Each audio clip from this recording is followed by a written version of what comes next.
3 hours, but before I close out, I definitely want to tell you this story because I think it's something that's so important. Now, I want to make sure I give you this. Um, you may recall, I don't know if you've taught a lot of class, you taught a lot of people, but you may recall this. You were given a lecture in class about the importance and the power within words and what we decide to call ourselves. And we got into this well, not even we got into this debate. This is young 19-year-old me who think I knew everything. Know where you're right? going. Remember it. Go ahead. And I get up here and you got your book to quote from, I got my book to quote from. You using scholars, I'm using Tupac, right? Mm-hmm. So we get into this debate and I'm challenging you on like this terminology of nigga. And I got my quotes down. I'm telling you, Pac, and Pac said it stands for never ignorant getting goals accomplished. And you let me have that. You let me have my space to say what I had to say.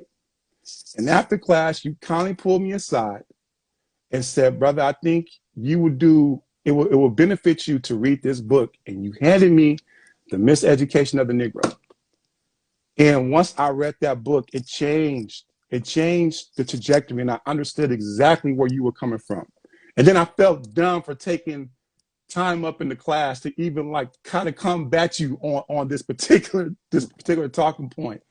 But man, that changed my life in a sense of understanding the value of words, but also to understand the importance of how I see myself and how I see other folks who look like me.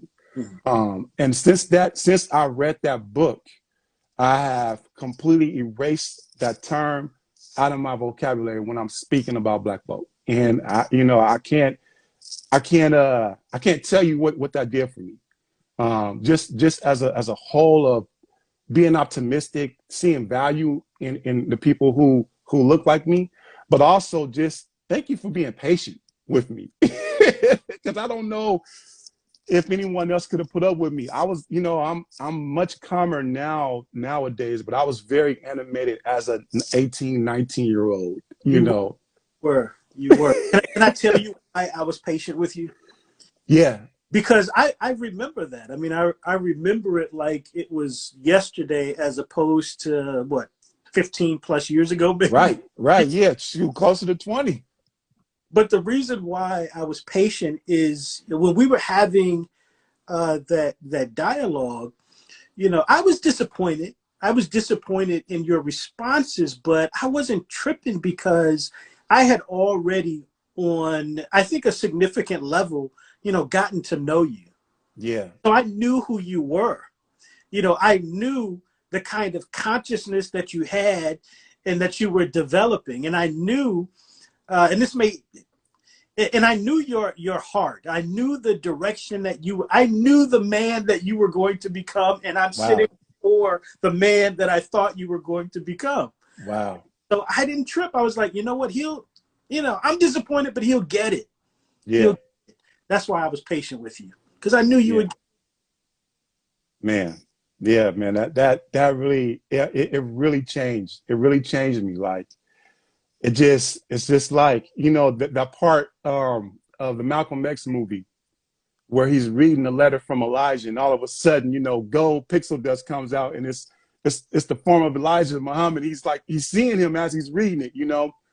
I had one of those moments, and it forever changed me, man. And as Ashley is saying here in the comments, the impact of a good leader, and you are definitely that. And man, I love you forever for that, because it really changed me a lot. And also, I think by you changing me, it then fueled my purpose to help change others. And also to try my best to be patient with other folks, how you were patient with me. And I would never forget that. That's what we're supposed to do. Yes, indeed. Well, yeah. I really appreciate your time tonight, Doc. Thank you so much for coming in and talking a little bit about Kujichagulia, and just your leadership in the role that you serve on campus. And I don't know what's going to happen this next semester, whether we're going to be remote or not, with everything that's going on in the world. But please keep me in mind when it comes to Black History Month, because I want to talk to some students. Oh, you know what? Scratch Black History Month. I got something better for you. All right. So 2022, Africana Studies, we're celebrating our 50th anniversary.